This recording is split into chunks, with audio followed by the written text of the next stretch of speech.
Welcome to the PubMed Daily Review for May 12, 2026.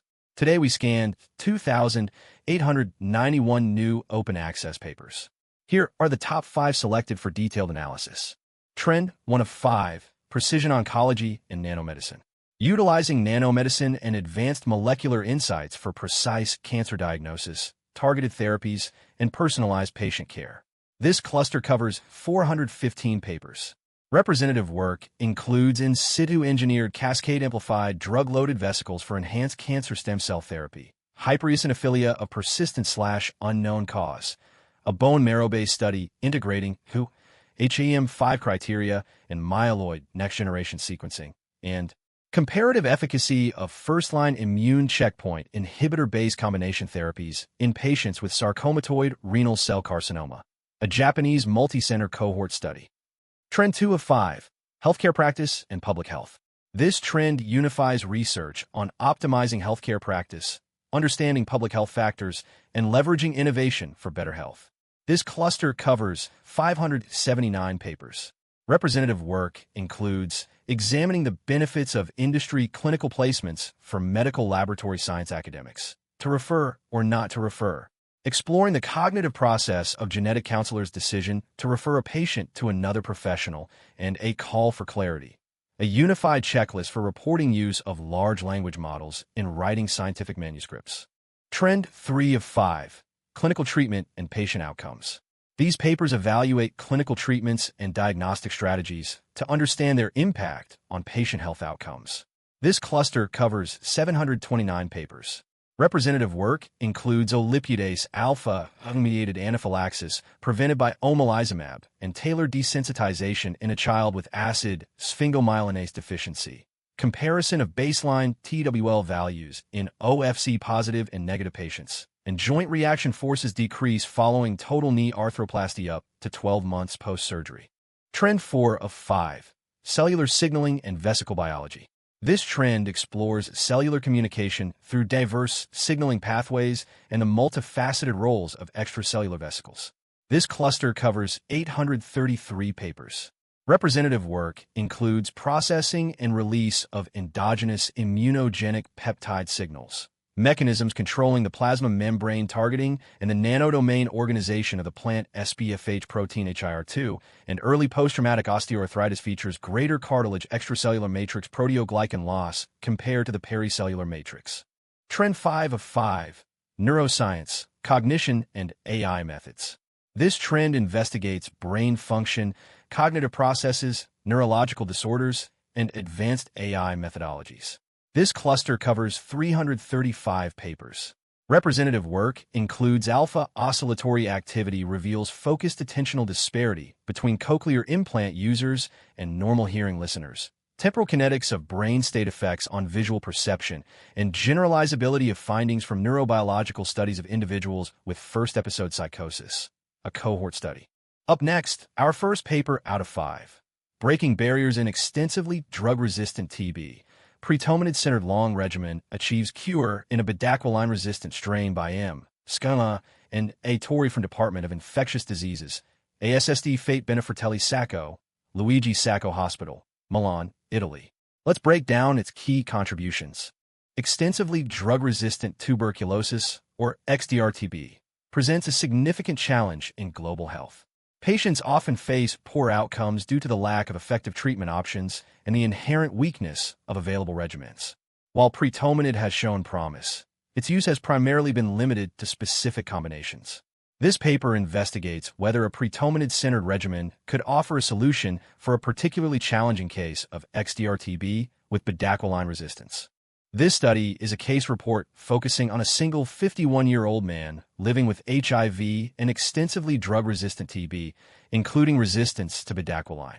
The patient received a highly individualized pretomanid-centered long regimen, carefully tailored to his specific resistance profile.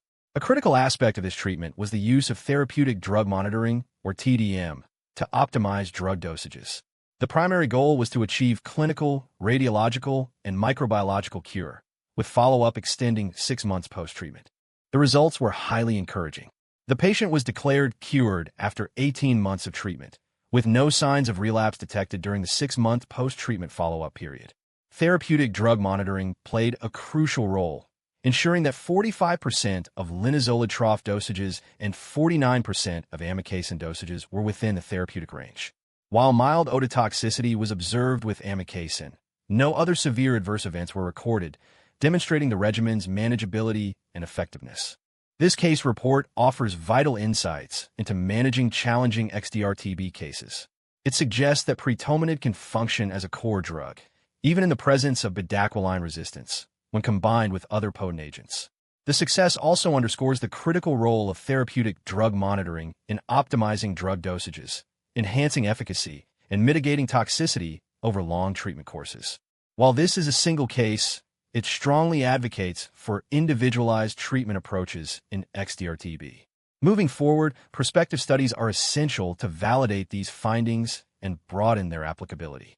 Up next, our second paper out of 5, Restoring Fertility with a Lipid Nanoparticle-mRNA Platform, a New Era in Male Germline Therapy by Yuka Kitamura and Satoshi H. Namekawa from A Department of Microbiology and Molecular Genetics, University of California, Davis, California, 95616. Let's break down its key contributions. Infertility affects many couples worldwide, with male factors accounting for a large portion of cases. A severe form, non-obstructive azoospermia, occurs when sperm production is halted due to genetic defects, leaving patients with no treatment options. This groundbreaking research investigates whether a new RNA therapeutic platform can overcome this challenge and restore fertility. The researchers utilized a specific mouse model deficient in the PTA2 gene, which mimics human non-obstructive azoospermia.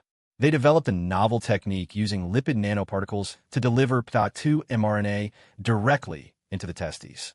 A key innovation was ensuring the mRNA was expressed only in germ cells, avoiding other cell types.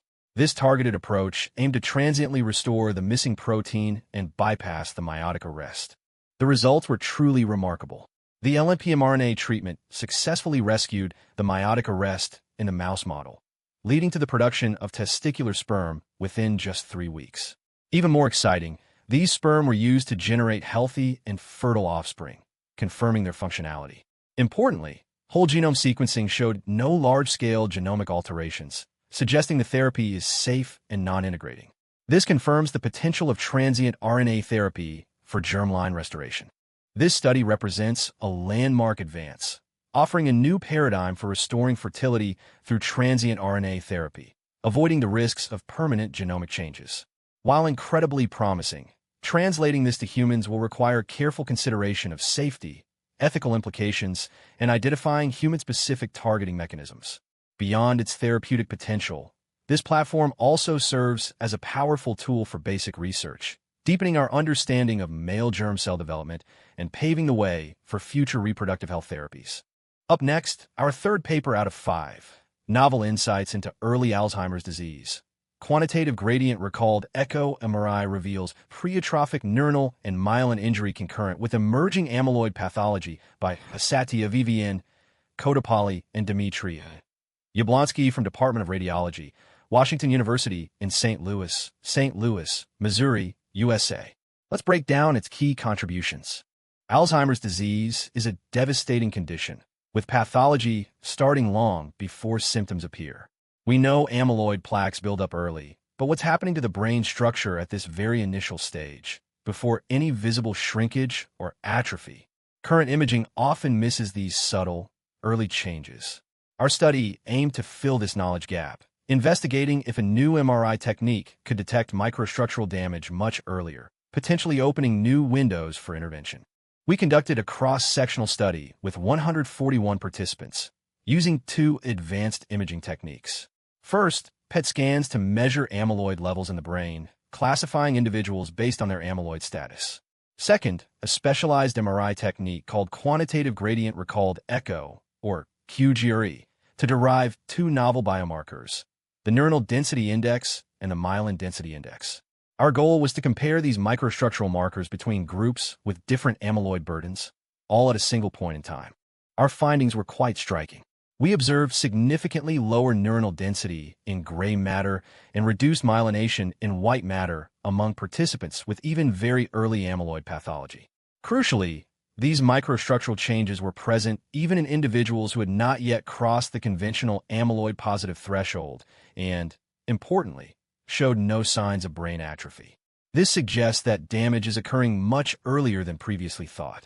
This research provides novel insights, showing that microstructural brain damage begins much earlier in Alzheimer's disease than we previously understood, even before visible atrophy. QGRE-MRI offers a sensitive tool to detect this preatrophic injury, which could be vital for identifying individuals at the earliest stages of AD. This opens up exciting possibilities for earlier diagnosis and intervention, potentially shifting the paradigm for how we approach Alzheimer's treatment in the future. Next steps involve validating these markers in long-term studies and integrating them with other diagnostic tools. Up next, our fourth paper out of 5. An immuno-infrared sensor detects preclinical Alzheimer's and Parkinson's disease by protein misfolding by Grisha Gerwart and Klaus Gerwart from Center for Protein Diagnostics, Proti, 9142 Ruhr, University, Bochum, 44801, Germany. Let's break down its key contributions. Neurodegenerative diseases like Alzheimer's and Parkinson's are devastating, but current diagnostic methods often catch them too late for effective intervention. Imagine if we could detect these diseases years before symptoms appear, using a simple blood test. This paper explores a groundbreaking immuno-infrared sensor, or IRS, designed to do just that by identifying subtle protein misfolding that signals the earliest stages of disease. The researchers developed a novel immuno-infrared sensor, or IRS, leveraging quantum cascade lasers and attenuated total reflection spectroscopy. This sophisticated platform uses specific antibodies to capture target proteins like amyloid beta and alpha-synuclein from human blood or cerebrospinal fluid. It then precisely measures changes in their infrared absorbance, indicating early protein misfolding, a hallmark of neurodegenerative disease onset. The IRS showed remarkable performance. For Alzheimer's, it predicted clinical risk up to 17 years before onset with an AUC of 0.82 and conversion from subjective cognitive decline with an impressive AUC of 0.94. For Parkinson's, it achieved 94% sensitivity and 97% specificity in CSF and similar high accuracy in blood. This technology also demonstrated superior signal-to-noise ratio compared to traditional FTIR, highlighting its precision. This immuno-infrared sensor represents a significant leap forward in neurodegenerative disease diagnostics. By detecting protein misfolding at the preclinical stage, it opens the door for much earlier interventions, potentially delaying or even preventing disease progression. This technology has the potential to revolutionize population screening and drug development, offering hope for millions affected by these challenging conditions. Up next, our fifth paper out of 5. Artificial Intelligence Powers Protein Functional Annotation by Wenkong Wang and Min Li from School of Computer Science and Engineering, Central South University, Changsha, China. Let's break down its key contributions. Understanding protein functions is fundamental to biomedical research, from deciphering disease mechanisms to developing new drugs. However, experimentally determining these functions is a monumental task, often slow and expensive. This is where artificial intelligence steps in, offering powerful computational approaches. But with so many different AI methods emerging, the field has become quite fragmented, making it hard to compare and understand their strengths and weaknesses. This review aimed to bring clarity to this complex landscape. To address this, the researchers conducted a systematic review, meticulously examining a wide array of AI methods developed for protein functional annotation. They focused on 2 key annotation systems: gene ontology, which describes broad biological contexts, and enzyme commission numbers, which specify catalytic functions. Their goal was to synthesize these diverse approaches into a clear, structured framework, moving beyond the fragmented views of previous reviews. The review yielded several key insights. They successfully identified and synthesized 6 distinct general modeling paradigms that underpin current AI approaches to protein annotation. These paradigms were then systematically applied to analyze both gene ontology and enzyme commission systems in parallel. The authors also meticulously outlined the current challenges faced by these methods and highlighted exciting emerging opportunities, particularly in multimodal learning and the use of large language models. This review offers a crucial roadmap for researchers and practitioners in the field, providing a much-needed unified framework to navigate the complex landscape of AI-driven protein functional annotation. It underscores the importance of moving towards more integrated and context-aware annotation systems. Looking ahead, the authors emphasize that integrating multimodal data and leveraging the power of large language models will be key to achieving more accurate and automated protein function prediction in the future. That's all for today's PubMed Daily. If you found this helpful, please leave a comment, and subscribe for daily paper summaries. See you tomorrow.